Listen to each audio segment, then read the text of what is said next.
Vou falar aqui bem pertinho.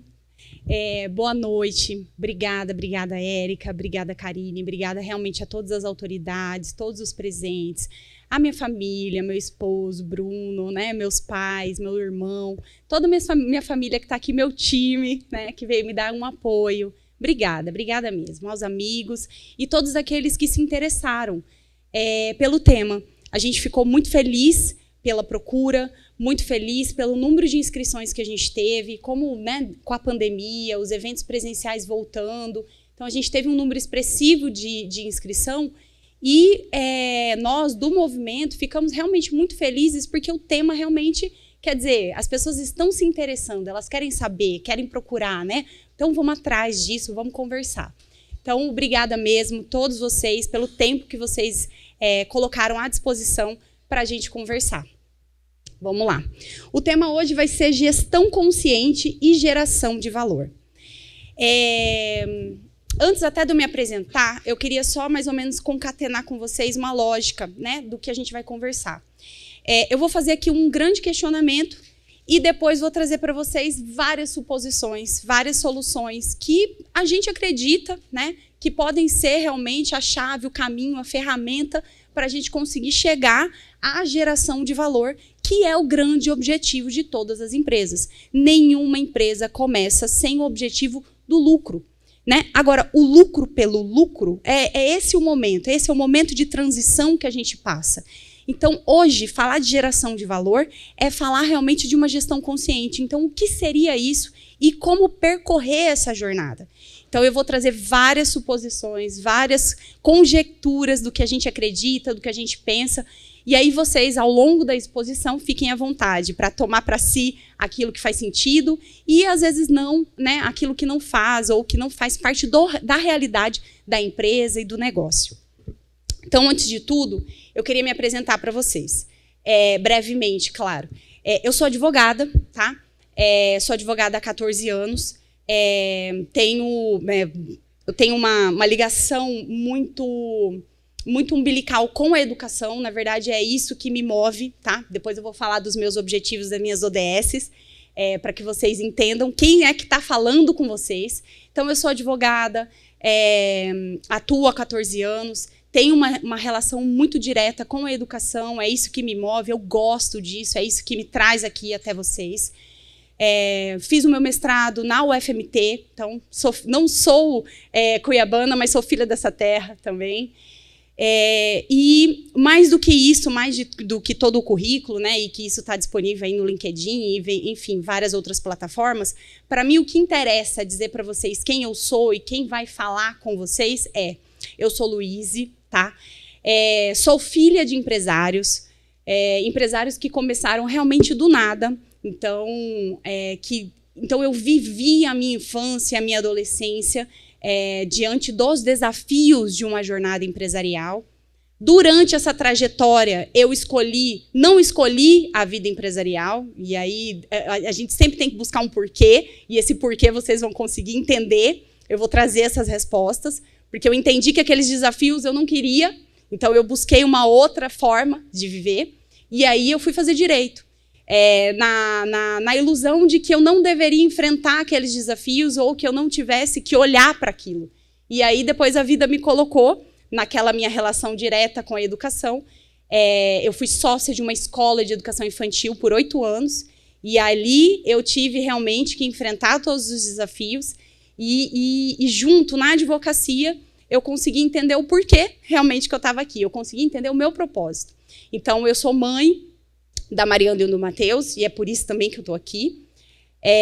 E as minhas ODSs, e depois lá na frente eu vou falar sobre isso, que são os meus objetivos, tá? Aquelas que eu escolhi para mim, daquelas que existem, tá? Eu escolhi 2. Uma é a 4, que está ligada à educação, e a outra é a 16, que está ligada à pacificação social, justiça e igualdade. Então, é essa pessoa que está aqui falando com vocês hoje.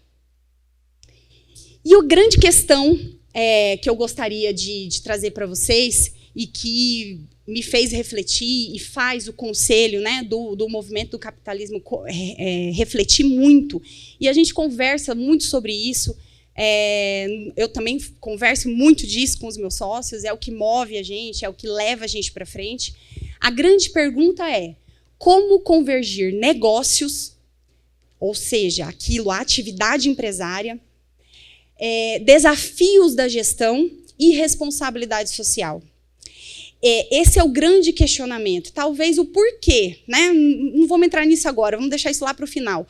Mas o como convergir, como fazer com que esses três conceitos, essas três ordens, elas sejam conciliadas e que levem realmente a empresa numa jornada de gerar valor. Valor para si, valor para o entorno. Como é que a gente pode trabalhar isso?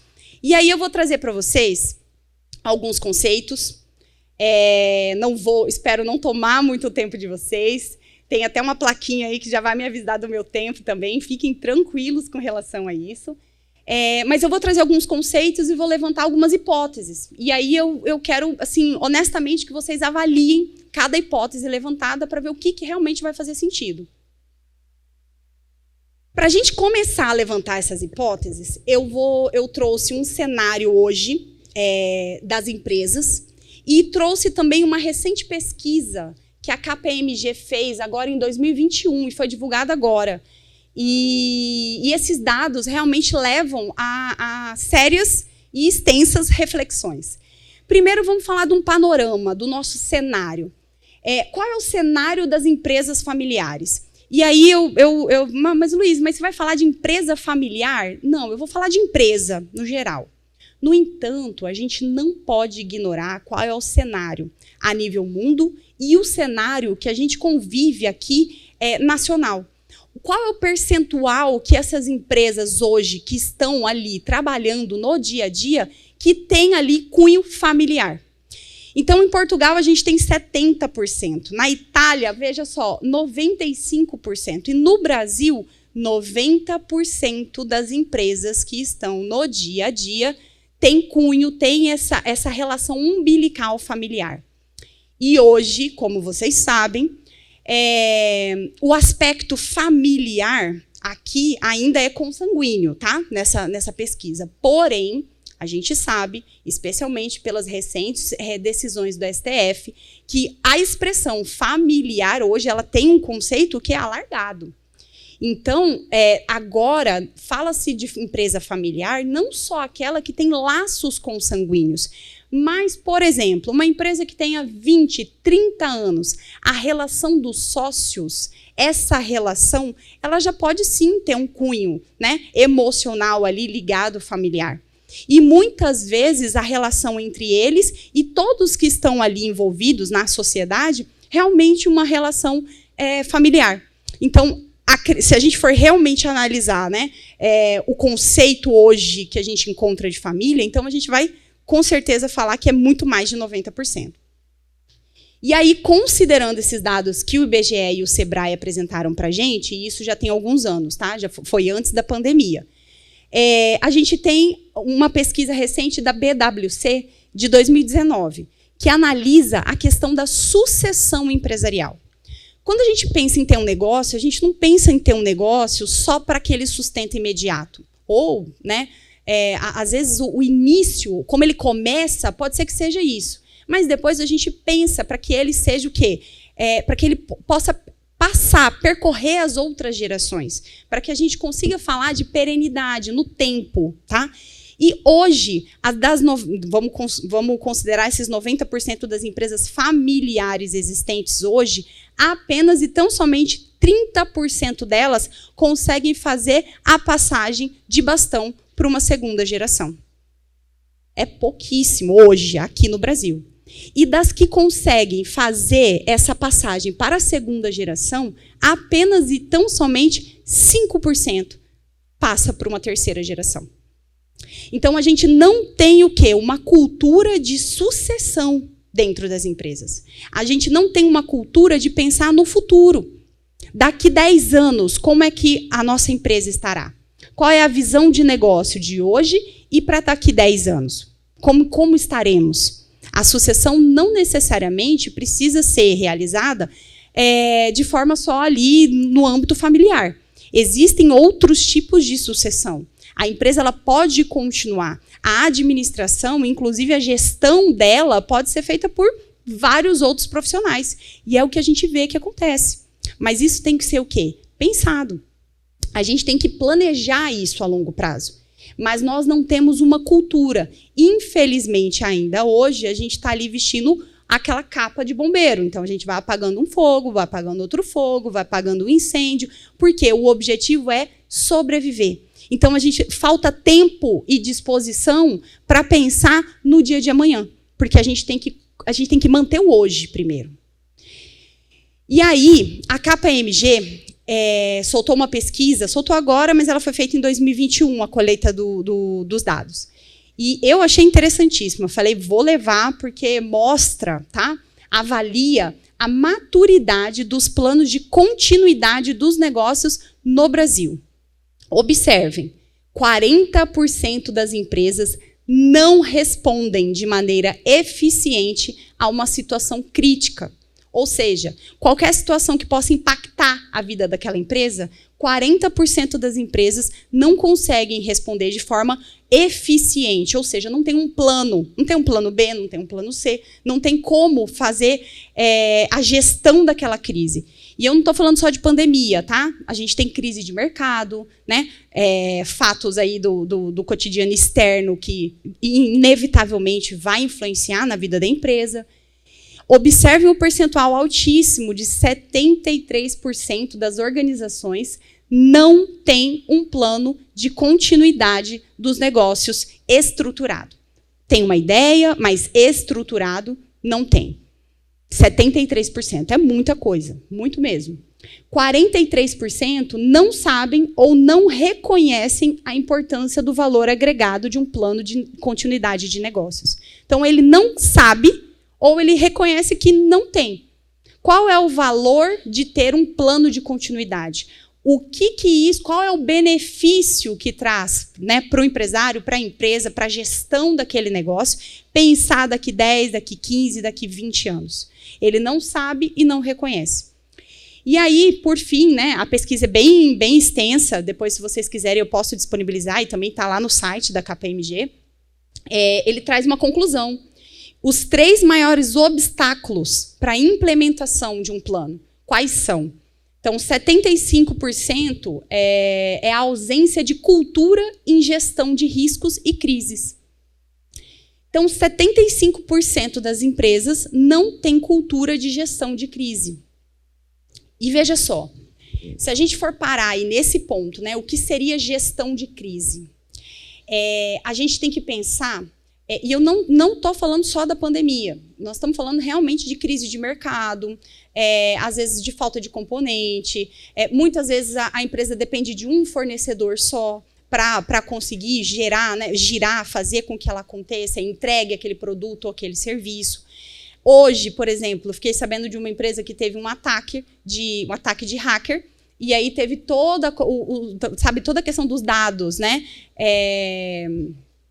Enfim, pediram $100 mil para poder devolver. Então, é uma gestão de risco que hoje a gente tem que olhar. Nós temos aí inúmeros instrumentos, nós temos leis, nós temos regramentos, porém, no entanto, todavia, às vezes a gente não vê valor, enquanto gestor, resolvendo problemas do dia a dia, gerenciando esses desafios, a gente não vê valor em pensar nisso, no gerenciamento dessa crise. Então, eu tenho uma crise, eu tenho um conselho para chamar? Eu tenho alguém, profissionais de confiança, que seja da área financeira, que seja, um economista, que seja um administrador de confiança, para chamar, para eu ouvir uma opinião e saber como conduzir aquela crise. Então, o gerenciamento de riscos e de crises, ele não é olhado pela classe empresária como um fator importante para a continuidade do negócio. 68% das empresas... na verdade, declararam, né, que existem outras prioridades para serem olhadas. E isso a gente já sabe, porque não é mentira. Existem mesmo. Muitas outras prioridades. Muitas. E 46% falta de clareza em relação aos potenciais benefícios. Então, eles não conseguem enxergar qual é a importância de parar e gastar o tempo em pensar como é que amanhã aquela empresa vai se preparar. Como é que amanhã ela vai continuar desenvolvendo a atividade que ela faz, ou ela vai pensar em outras rotas de outras atividades que ela possa ir fazendo. Um exemplo bem legal, que eu acho que todo mundo já ouviu falar, é, por exemplo, da Amazon. Mudou totalmente o modelo de negócio. A Google também mudou totalmente o modelo de negócio. Uma empresa que é bem interessante, e depois pesquisem, é a Vedacity. A Vedacity começou ali fazendo, né, produtos impermeabilizantes. E, de repente, ao longo, eles já estão na 4ª geração do negócio deles. Ao longo, né, dessas passagens de geração para geração, eles foram ampliando todo o leque de negócios. E hoje a Vedacity é um desse tamanhozinho, perto de tudo, né, de todas as outras empresas que o grupo tem. Então, é importante que a gente perceba isso. Ainda que, mas a minha empresa é pequena, eu tenho 5 funcionários, mas amanhã você quer que ela funcione, você quer que ela continue prestando o serviço, a gente precisa olhar para esses pontos. Então, a KPMG trouxe todo esse diagnóstico e agora a gente que lide com todos esses dados e com toda essa realidade nua e crua aqui para a gente, né? E aí, a gente vai falar, então, um pouquinho desses desafios que as empresas enfrentam. Como que a gente vai falar em gerar valor? Porque conversando, né, com gestores, conversando com o empresário, percebendo o dia a dia, a gente fala, poxa, mas nós vamos falar de meio ambiente, nós vamos falar de pensar no social, se eu não consigo fazer o arroz com feijão aqui todo dia, fazer aquilo funcionar. Então, não tem sentido. A gente só consegue pensar no todo e se ver pertencente ao ecossistema que a gente participa, que a gente pertence, quando realmente o arroz com feijão está ali, está organizado. Então, esses desafios que as empresas enfrentam, eles são diários.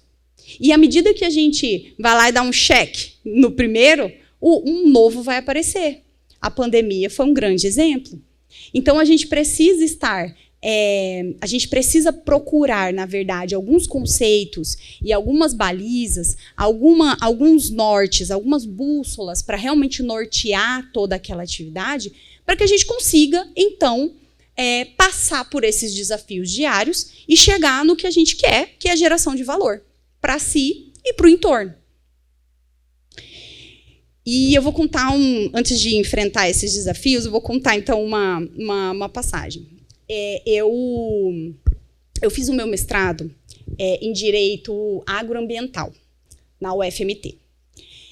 E eu fui lá, na verdade, eu não ia me inscrever, e aí, por insistência do meu marido, do Bruno, ele foi lá e me inscreveu. E eu falei, meu Deus, mas isso não tem nada a ver comigo. A gente trabalha com empresa, advoga para empresário, o que tem a ver eu fazer um direito agroambiental? E ali eu fiquei, sabe, não é comigo, isso não pertence ao meu mundo.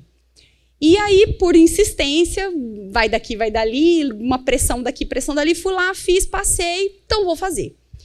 E eu preciso dizer que durante todo o tempo ali em que eu tive que fazer as matérias obrigatórias, isso há 10 anos atrás, era um abismo. Então, assim, de manhã eu ia lá na UFMT e aí eu tratava do direito indígena, sabe, de matérias ligadas ao meio ambiente.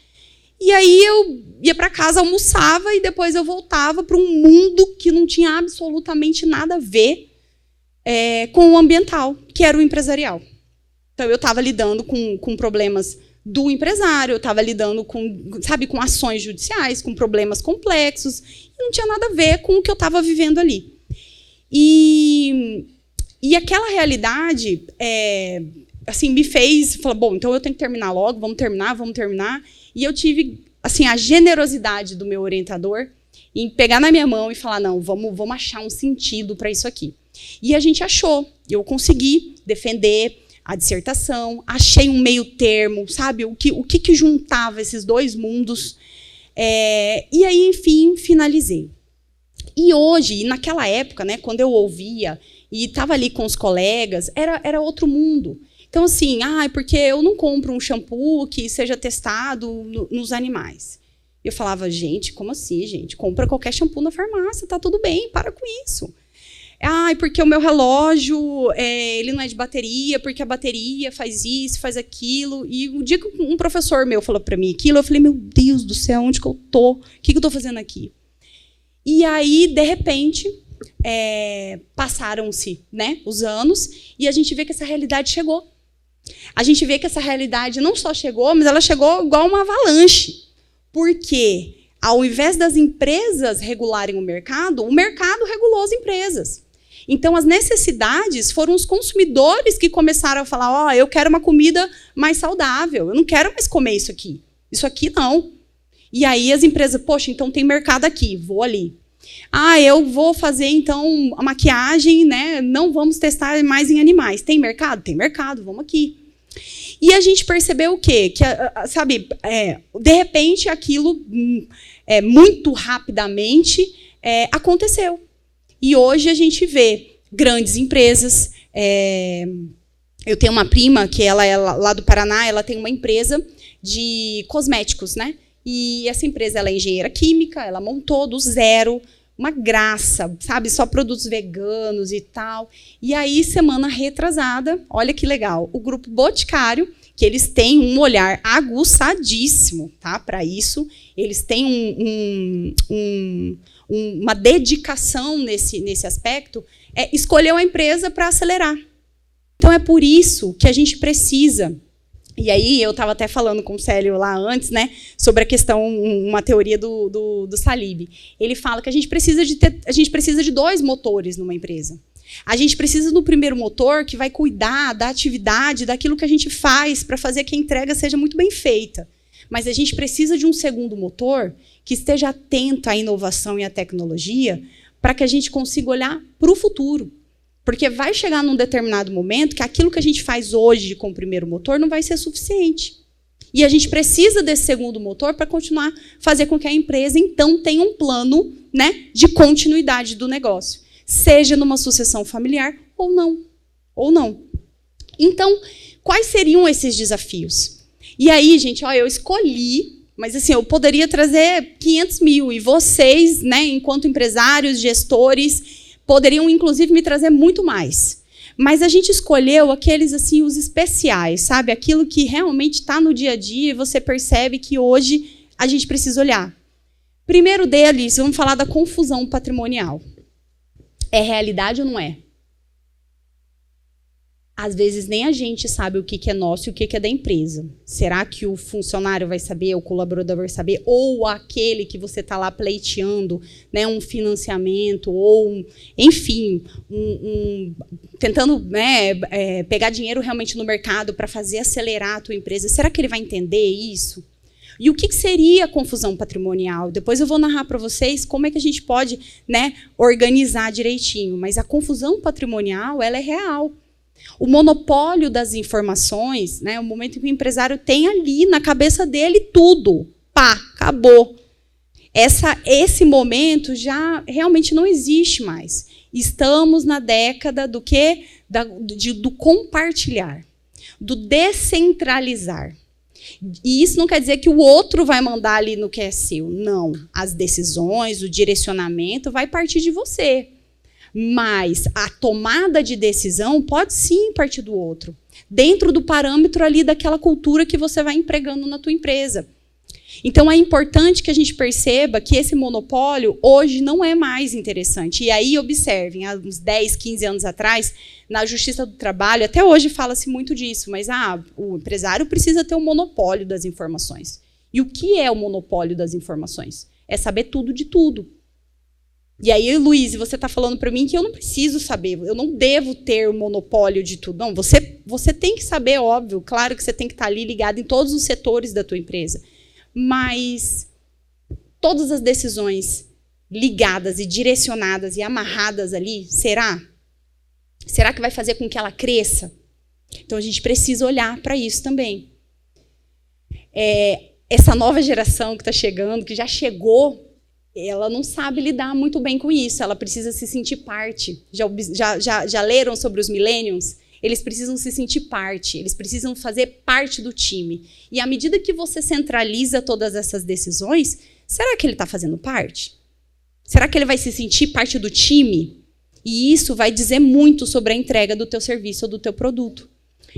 O alinhamento da expectativa dos fundadores, dos sócios, é um ponto assim muito, é nodal. Na verdade, é ele que direciona toda a empresa, num planejamento estratégico, num acompanhamento lá, né, pelas OKRs. É isso que vai fazer acontecer. O diálogo ele tem que existir e às vezes para existir ele precisa de fóruns adequados. Não adianta, e eu vou falar disso daqui um pouquinho, no almoço de domingo, você ali decidir, junto com o fulano, com o ciclano, ou você está com o seu sócio lá num bar, num restaurante, não, vamos decidir tal coisa. Não adianta, a gente precisa ter momento adequado, fórum adequado. É importante que essas situações elas sejam entendidas por todos, e para que isso aconteça, é importante esse alinhamento. A gestão das pessoas hoje, a gente chegou num ponto que não tem como mais para olhar, né? Fala-se muitos já falam, olha, não se fala mais em recursos humanos, na verdade é a gestão de pessoas. E a gente precisa olhar para isso. Observem, e eu vou falar disso várias vezes aqui ao longo da explanação. Negócios não são sobre negócios, os negócios são sobre as pessoas.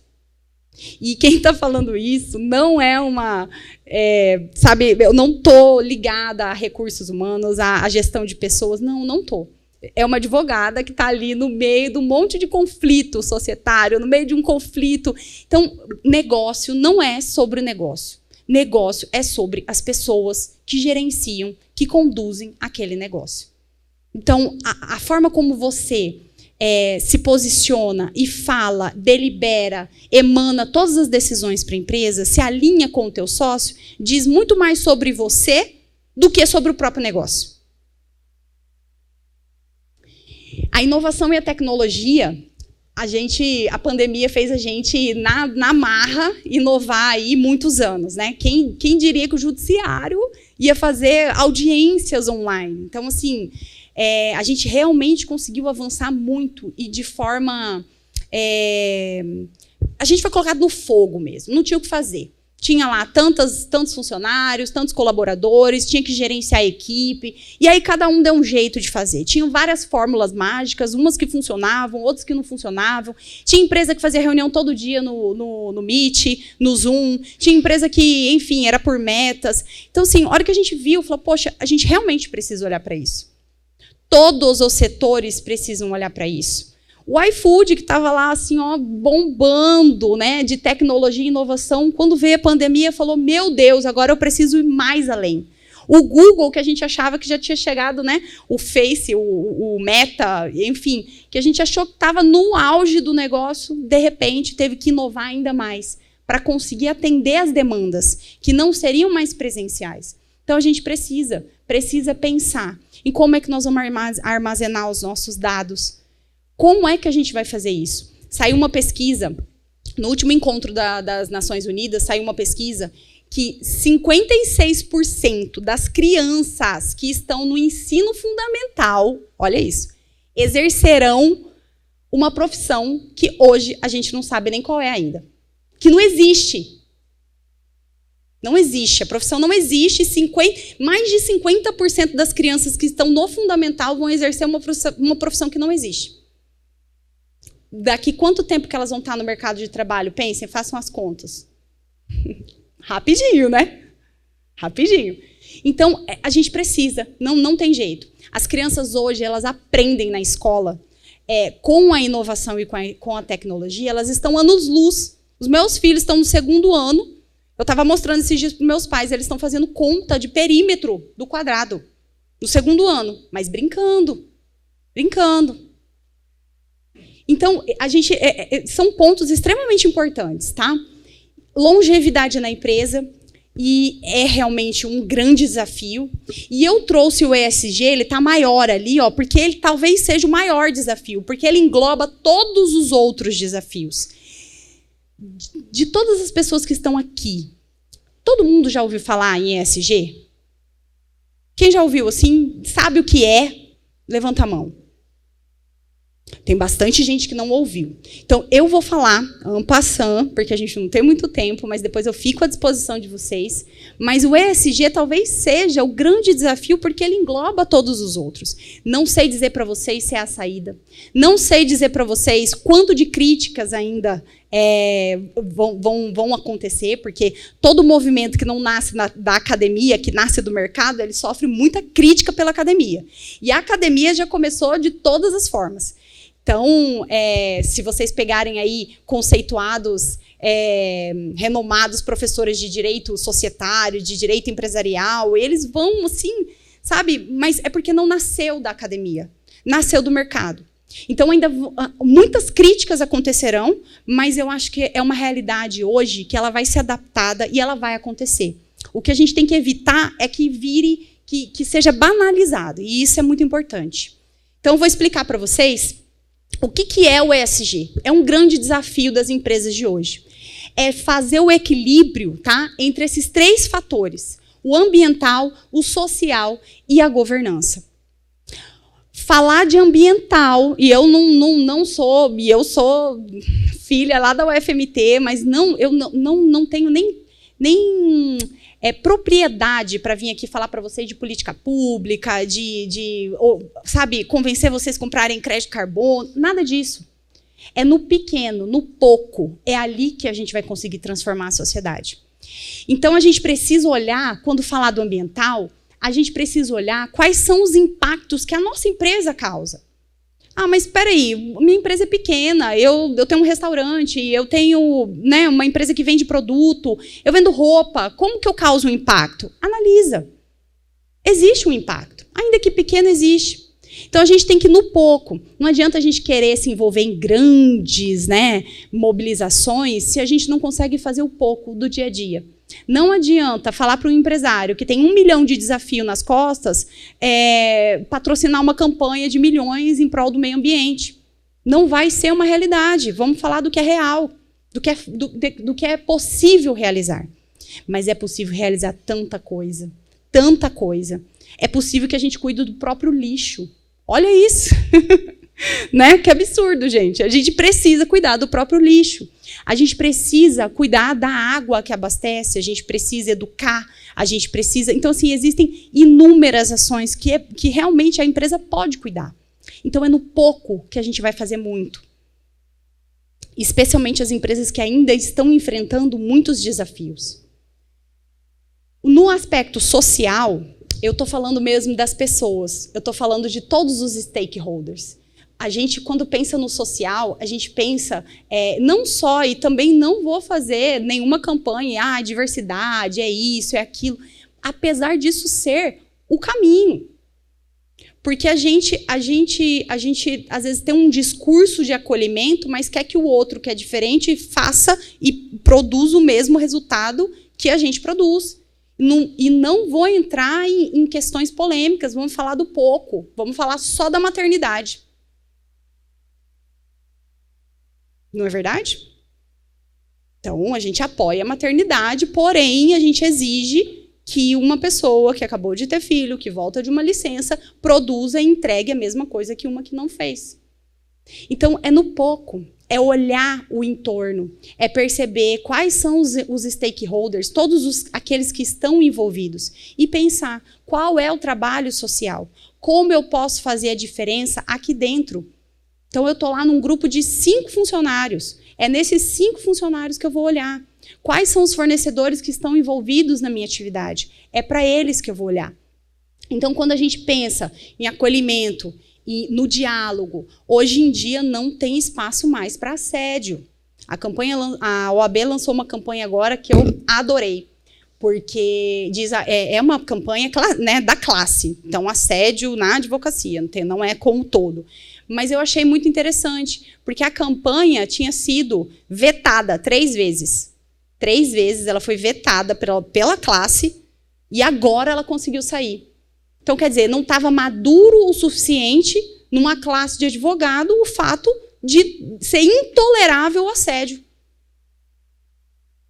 Olha o peso disso. Observem. E a campanha está linda, tem canal de denúncia, e já tem um monte de coisa. E é isso. A gente precisa, não tem mais. Então, assim, a gente precisa entender como que a gente vai falar com o outro. Hoje, já ouviram falar das soft skills e da hard skills? Hard é aquilo que a gente precisa para gerenciar um negócio. Então, eu preciso do meu diploma da OAB, do meu diploma da faculdade, minha carteirinha da OAB. Eu preciso disso. Agora, e as soft skills? É aquilo que eu preciso, tá, de habilidade comportamental para poder conduzir o meu trabalho dia a dia. Um atendimento, uma audiência, de levar aquelas partes para um acordo, para um diálogo, para uma abertura. Hoje não tem espaço mais para pessoas que não toleram o outro. Tá? Então, a gente precisa olhar para isso e, às vezes, a gente não precisa entrar em grandes movimentos, grandes causas. A gente precisa fazer ali, ó, um pouquinho. E a governança, ela vem, ela tem 4 princípios, vou falar deles aqui ao longo, né, da exposição, mas a governança, ela vem como um terceiro eixo ali, ó, do ESG, para que as empresas pensem e possam pensar no amanhã. Então, na verdade, ela é um caminho, ela é um trilho, ela é um fio condutor para que as empresas sejam dirigidas, pensadas, para que elas sejam raciocinadas, para que elas sejam conduzidas nessa jornada, porque é uma jornada.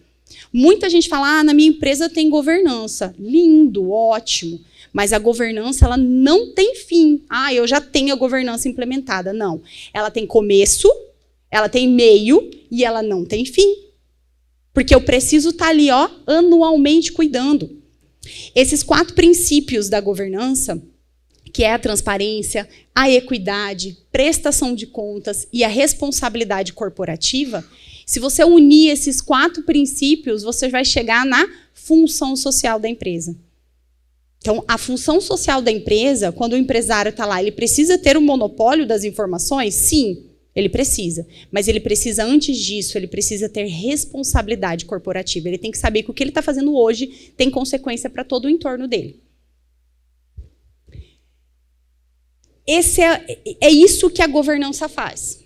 Observem que a gente, no dia a dia, né, enquanto empresário, enquanto gestor, a gente percebe uma confusão patrimonial, monopólio de informações, é muita coisa junto.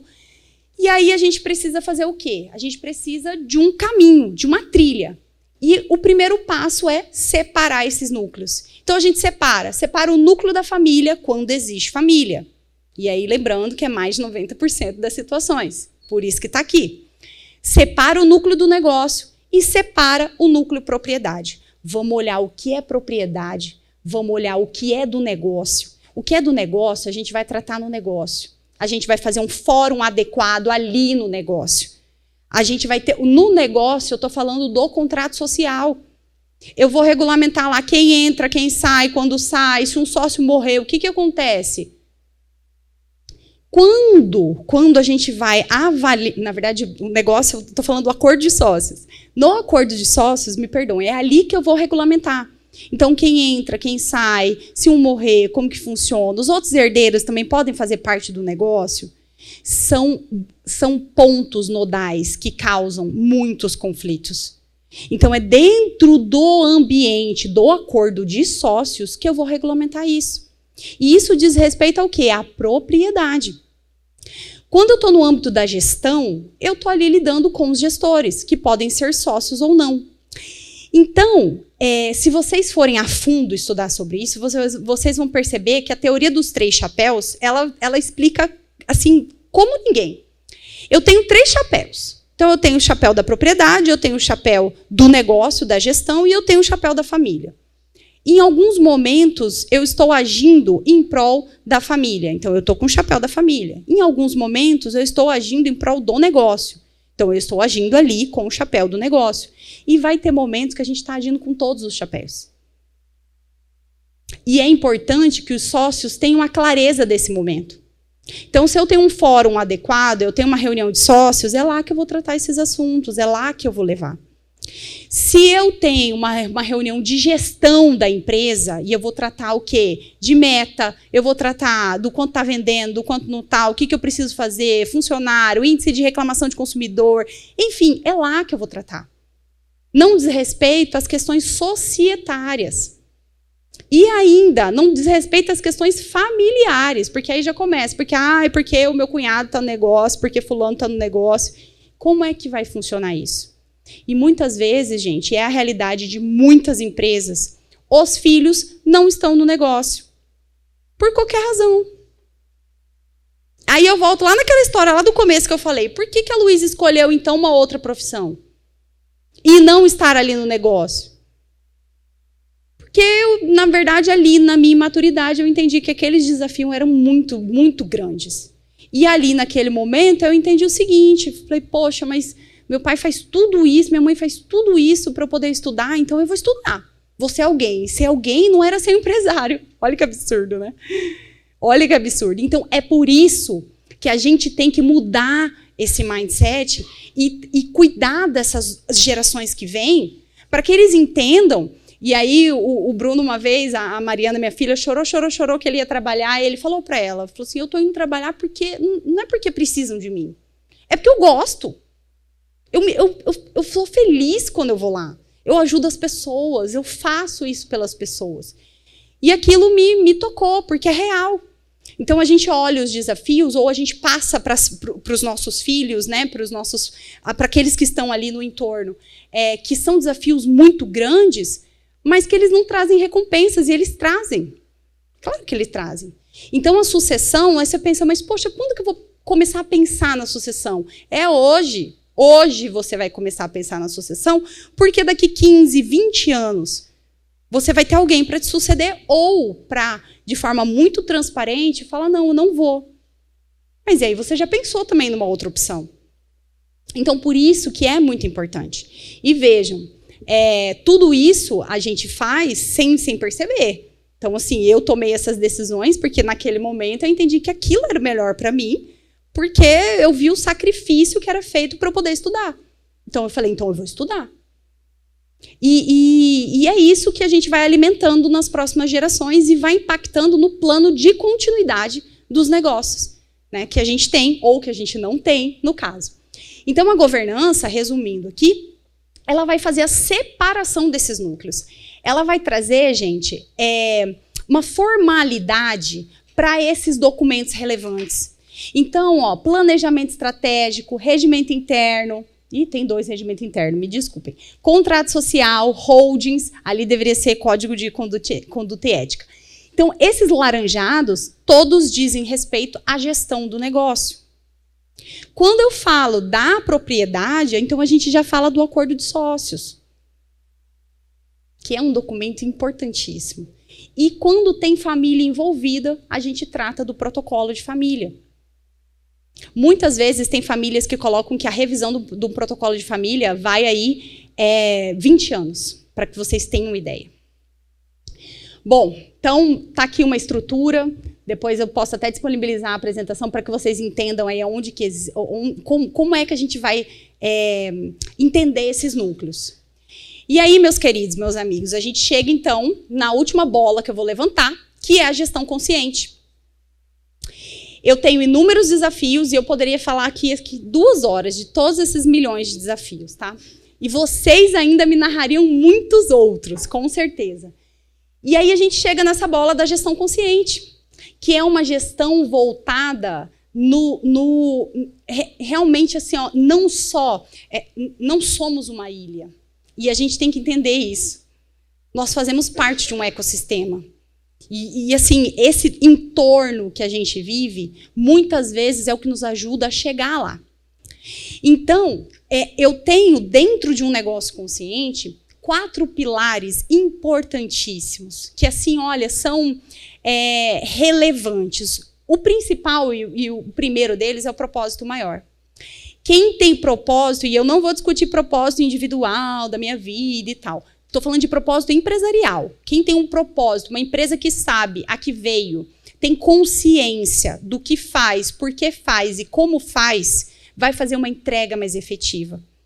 E vai fazer com que a cultura daquele ambiente de trabalho, tá? A cultura, quando a gente fala de cultura consciente, eu estou falando do tecido social da empresa. É tudo que está ali dentro, faz o elo de ligação. Uma empresa, né? Quando a gente tem um propósito, a gente sabe e a gente tem consciência, é como se fosse uma bússola. E ela vai ajudar a gente a navegar por mares, muitas vezes, difíceis, agitados. É ela que vai fazer. E tem uma história muito interessante, eu nem tenho tempo para isso, mas vou falar, de um atleta que foi subir uma montanha, enfim, tinha um grupo, e aí teve um que desistiu diante de muitos desafios. E depois, quando eles desceram, ele perguntou, né, o atleta que estava narrando a história, perguntou por que ele desistiu. E aí ele foi falando, explicando, e ele entendeu o seguinte, ele não via sentido. Quem não vê sentido não enfrenta o desafio. Não enfrenta o desafio. Então, quando a empresa tem um propósito maior, ela não precisa ter uma plaquinha lá na entrada, missão, visão e valores. Aquilo está entranhado na cultura daqueles colaboradores. E aí isso faz uma diferença tremenda na entrega do serviço. Do serviço e do produto, né? Orientação para stakeholders é quando você percebe que o todo faz parte do ecossistema. Você não é uma ilha, você precisa gerar valor, não só para si, mas para aqueles que estão em volta. A gente, assim, observando e lidando com muitos empresários em recuperação judicial, né, falência, percebe que, às vezes, a vontade de salvar o negócio é, muitas vezes, por todo mundo que está ali vestindo a camisa, do que propriamente... Ali ele não tem mais lucro, aquilo lá não gera mais. Então, às vezes, você está ali pelo todo. E é muito importante. Quando você tem um propósito maior, o teu time compra aquela ideia. E o time, gente, não é só os seus funcionários, não. O maior time é a clientela. Ela sabe o porquê você está fazendo e como você está fazendo. E sabe o tipo de entrega, né, que vai receber aquilo. A liderança consciente é um pilar, assim... extremamente importante. Um líder consciente, ele é um líder que consegue ouvir, ele consegue acolher, ele consegue entender e observar as soft skills, ele consegue entender que hoje a gente precisa descentralizar as decisões e não fazer esse monopólio. A gente precisa colocar confiança, né, naquele time. Então, uma liderança consciente é capaz, tá, de levar o negócio, o propósito maior daquele negócio, adiante. Um líder consciente, ele está olhando para tudo. Ele consegue ter essa visão. Porque ele está atento. Ele está percebendo o mercado. Ele está percebendo... Então, ele está criando oportunidades ou não diante de todas as adversidades que vão aparecendo. E a cultura consciente é o tecido. É tudo. Hoje fala-se muito de cultura, né? Eu acho que vocês já devem ter sido bombardeados com temas e textos a respeito disso. Porque realmente hoje a cultura é que leva o negócio para frente. Então, quando você tem um time, quando você consegue dizer claramente o porquê você faz aquilo, você consegue passar adiante aquela mensagem. Isso aqui eu já fui explicando, não passei. E aí a gente chega na geração de valor.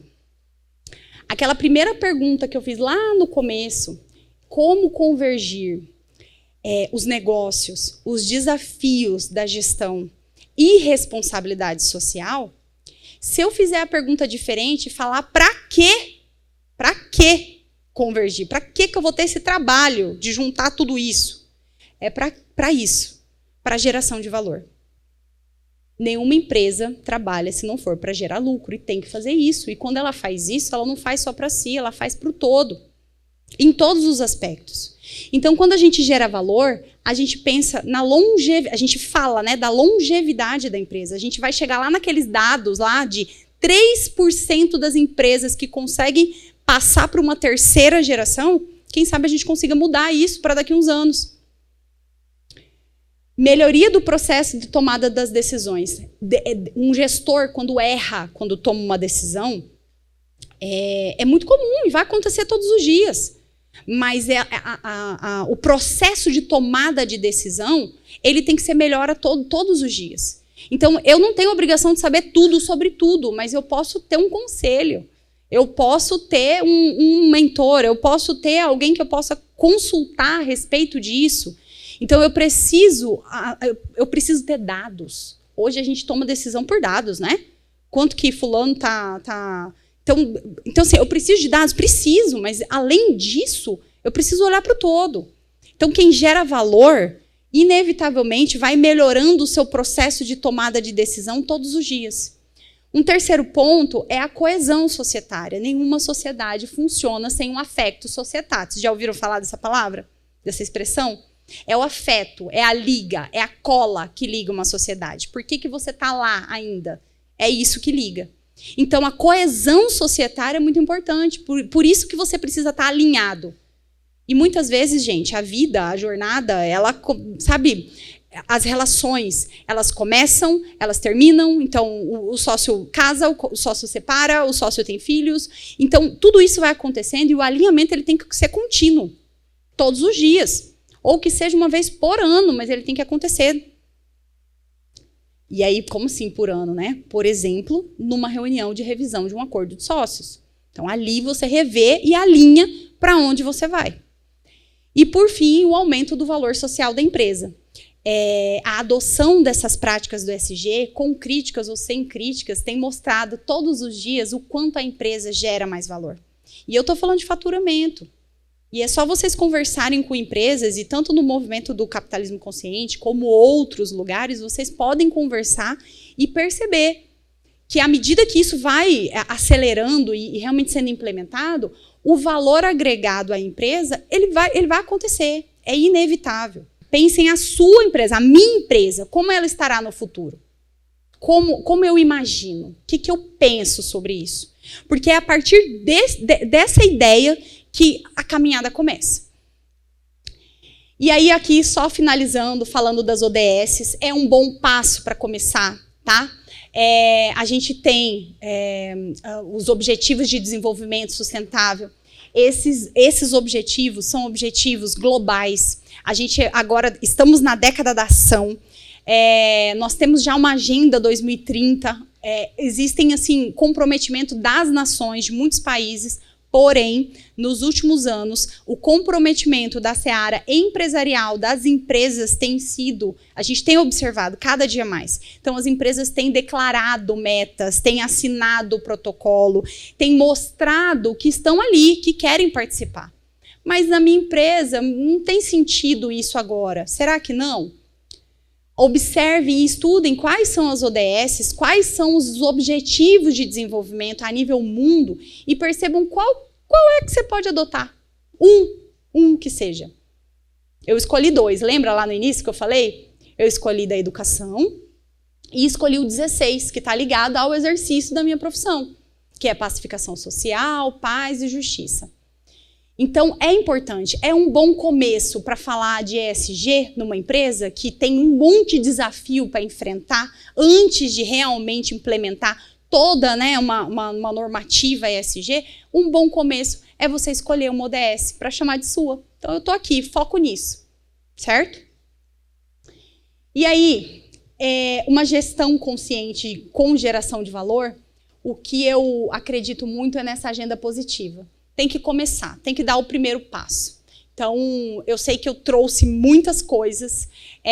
Eu acho que... Falar, poxa, mas como começar, né? Ela levantou tantas bolas, tantas coisas que dá para fazer. Tem governança, tem estrutura societária, tem a parte ambiental, a parte social. Eu tenho que pensar numa cultura consciente, eu tenho que orientar os meus stakeholders, que são todos aqueles que estão em volta, né, da atividade, inclusive meus clientes. É muita coisa. Como que a gente faz para dar o primeiro passo? Honestamente, o primeiro passo eu acho que vocês já deram, que é trazer isso para o consciente. Falar, poxa, é um problema, eu preciso olhar para isso. Agora, como é que você vai organizar todas essas bolas aqui que a gente levantou para responder a primeira pergunta lá, que é convergir? Isso é uma jornada, é um passo a passo. Não, vocês não vão organizar isso da noite para o dia. E se isso acontecer, você não vai estar compartilhando ali com a sociedade, sabe? Vai ser uma coisa de uma cabeça só pensante. E aí não vai acontecer. Então, precisa ser compartilhado. Então, é uma jornada, mas é uma jornada que a gente precisa olhar agora, precisa começar agora.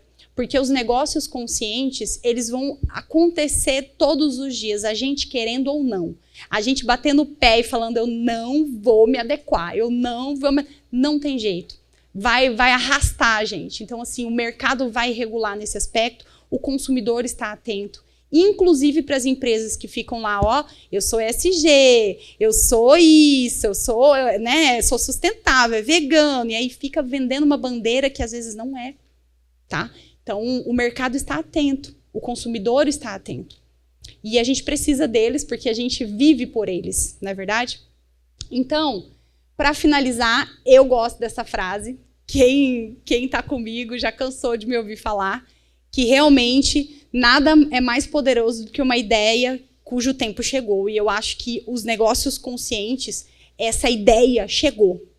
E agora a gente vai ter que saber lidar com isso para estar à frente dos novos negócios, das novas diretrizes realmente que o mundo está colocando para a gente. A gente faz parte do todo e eu acho que é muito importante a gente olhar para isso todos os dias, nem que seja ali, ó, um passinho pequenininho todos os dias. Bom, gente, é isso. Espero ter contribuído de alguma forma para esse tema, para essa jornada de gerar valor. E eu fico super à disposição, enfim, aqui e também fora, para tirar qualquer dúvida ou até para conversar sobre e disponibilizar, inclusive, o material e aquela pesquisa da KPMG. É isso. Obrigada, tá?